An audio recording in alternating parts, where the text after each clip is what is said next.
Kita beralih ke informasi sidang Sambo, Saudara. Ketika anggota Biro Paminal Divisi Propam Polri menjadi saksi, muncul Radit Hermawan, perdebatan antara jaksa penuntut umum dengan kuasa hukum Hendra Kurniawan dan Agus Nurpatria, Henry Yosodiningrat dalam sidang lanjutan perintangan penyidikan pembunuhan Yosua. Saksi Radit ditanya jaksa soal kewenangan Biro Paminal mengambil barang bukti. Awalnya Radit menjelaskan fungsi Biro Paminal ketika menerima pengaduan dugaan pelanggaran yang dilakukan anggota Polri. Radit bilang jika terjadi pelanggaran pidana maka reskrim yang akan bertindak. Paminal hanya menindak pidana etik. Tidak dibenarkan jika Biro Paminal diberi kewenangan melibatkan diri, mengarahkan, apalagi mengambil barang bukti.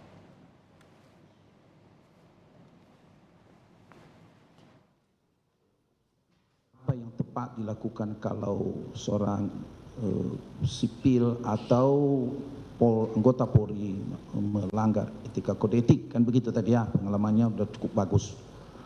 Pertanyaan saya, apakah seseorang yang bertugas sebagai Polri di Biro Paminal dia melibatkan diri atau memberikan aba-aba, mengarahkan barang bukti yang terkait betul tindak pidana yang terjadi? Apakah fungsi tugas Paminal itu juga diberi kewenangan untuk mengambil barang bukti itu sehingga tidak terlihat atau berubah fungsi barang bukti yang lebih dekat pada tindak pidana sebagai alat bukti yang telah terjadi, tindak pidana yang sedang ditelusuri atau yang sudah terjadi itu di Biro Paminal ada diatur itu. Meskipun pertanyaannya apakah, ya, akan tetapi pertanyaannya mengarah pada nanti yang muncul akan pendapat dari saksi. Karena tanpa dasar apa saksi ini akan memberikan jawaban. Terima kasih yang mulia. Mohon izin majelis.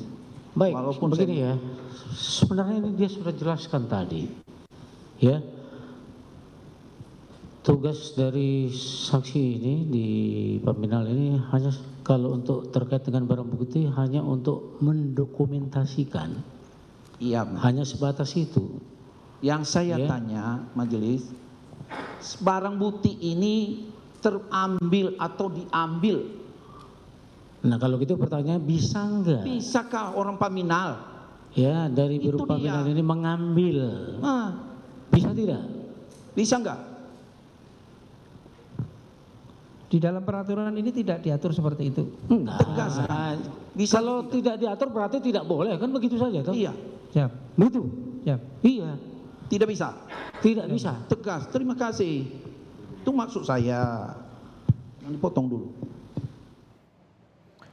Pertanyaan saya, apakah Perdebatan berikutnya ketika saksi Radit menyebut tidak ada laporan atau surat perintah penyelidikan kasus Duren 3 yang menewaskan Yosua. Tapi saat sidang, kuasa hukum terdakwa perintangan penyidikan justru membeberkan surat perintah penyelidikan kasus Duren 3. Hal ini membuat jaksa penuntut umum bertanya-tanya soal kebenaran surat perintah penyelidikan yang baru terungkap sekarang di sidang. Dalam persidangan ditunjukkan adanya surat perintah.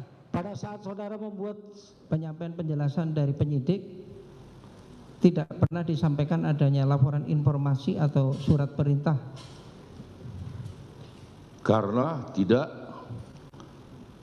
penjelasan penyidik tidak disebutkan ada surat perintah. Betul.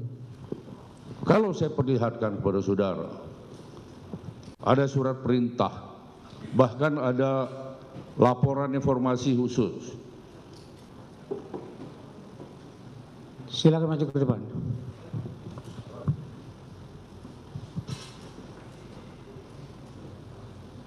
Pernah saudara diperlihatkan seperti ini enggak? Tidak. Pertanyaannya kalau saudara diperlihatkan seperti ini, pendapatnya akan berbeda enggak dengan pendapat saudara di sini? Berbeda. Berbeda. Jadi sebenarnya begini ya, saudara ini ketika saudara diperiksa di BAP ini, apakah saudara ini diceritakan atau saudara mencari tahu? Kami diberi penjelasan. Karena terus terang kami penuntut umum agak meragukan surat perintah penyelidikan yang diperlihatkan oleh penasihat hukum terdakwa Begini ya, tadi. begini ya. Itu pun juga menjadi pertanyaan kami. Dengar dulu kami, ya. Persoalan yang saudara tadi ditanyakan juga, saudara juga akan tanyakan, ya. Itu tentunya tidak ditanyakan kepada dia, karena produknya itu bukan dari dia. Iya, Mas. Dan kemudian juga tidak serta-merta kemudian apakah itu sudah betul atau tidak. Persidangan perintangan penyidikan dengan saksi 2 anggota Polri yang bekerja di Paminal Propam Polri masih berlangsung dan yang saat ini masih bersaksi di sidang adalah Agus Sariful Hidayat. Kita temui jurnalis Kompas TV Dian Silitonga. Selamat petang Dian, keterangan apa yang jadi perhatian saat Agus Sariful bersaksi, Dian? Ya, Ibrahim, yang menjadi perhatian dari keterangan Agus Sariful Hidayat yang merupakan anggota Inspektorat Pengawasan Umum Polri, ini poin secara garis besarnya adalah Agus menjelaskan terkait dengan tupoksi dari Biro Paminal. Dalam kesaksiannya tadi, Agus menjelaskan bahwa memang Biro Paminal ini tidak memiliki kewenangan di tingkat atau melakukan penyidikan. Jadi kewenangan Biro Paminal ini hanya di ranah penyelidikan saja, itu pun penyelidikan yang berkaitan dengan dugaan adanya pelanggaran etik atau disiplin yang dilakukan oleh anggota Polri.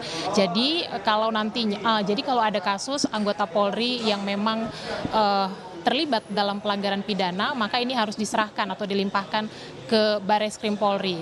Tapi memang tadi disampaikan juga nanti Biro Paminal ini boleh bekerja sama dengan Reserse atau Bareskrim Polri untuk kemudian melakukan penyelidikan lanjutan, tapi tidak mengambil alih proses penyidikan di ranah pidana, begitu Ibrahim. Nah, kemudian juga tadi saksi Agus ini menjelaskan juga soal CCTV, penegasan terkait dengan CCTV. Apakah Biro Paminal ini diizinkan untuk mengambil barang bukti CCTV? Tadi disampaikan bahwa memang Biro Paminal ini memiliki kewenangan untuk mengambil barang bukti CCTV, tetapi itu hanya dalam tahap awal penyelidikan saja. Itu pun untuk memastikan apakah dalam rekaman CCTV tersebut ada menjelaskan atau membuktikan bahwa anggota Polri ini melakukan pelanggaran kode etik atau disiplin. Nanti kalau sudah bisa disimpulkan atau terbukti ada tidaknya pelanggaran etik, maka barang bukti berupa CCTV atau apapun barang bukti itu harus dikembalikan kepada penyidik yang sedang menangani kasus tersebut. Nah, kemudian juga tadi ditekankan soal untuk mengambil barang bukti CCTV itu pun harus ada prosedur yang dilakukan. Contohnya adalah Divisi Propam Polri ini harus berkoordinasi begitu dengan pihak Bareskrim Polri. Jadi di Propam harus bersurat kepada Bareskrim untuk meminta izin terkait dengan pengambilan barang bukti. Nanti kalau sudah diizinkan, baru anggota Paminal ini bergerak untuk mengambil barang bukti CC tersebut. Nah, juga tadi Agus, kalau yang saya rangkum ini juga menjelaskan soal karakter perintah dalam institusi Polri. Ada perintah kedinasan dan juga ada perintah atasan. Tadi ditegaskan bahwa contoh atau tipe perintah kedinasan ini harus disertai dengan administrasi pendukung, ya Ibrahim. Jadi kalau ada perintah kedinasan ini harus ada surat perintahnya, kemudian juga alurnya jelas begitu, pertanggungjawabannya harus kemana. Kemudian juga ada perintah atasan.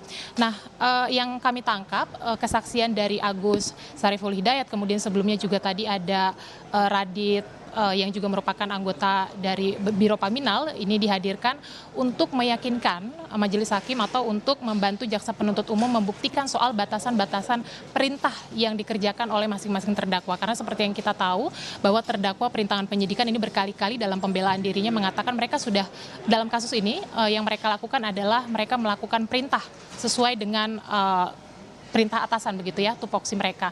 Nah, itu nanti yang akan kita dengarkan nanti apa saja kesaksiannya, tapi nampaknya saya perhatikan kesaksian dari Agus Sariful ini sudah berakhir. Ibrahim dilanjut dengan saksi lain, nampaknya dilanjut oleh saksi ahli dari digital forensik. Kita juga nanti akan nantikan apa saja kesaksian-kesaksian terbaru atau fakta-fakta baru yang diungkap dalam persidangan hari ini. Ibrahim. Baik, terima kasih Dian Silitonga untuk laporan Anda langsung dari Pengadilan Negeri Jakarta Selatan.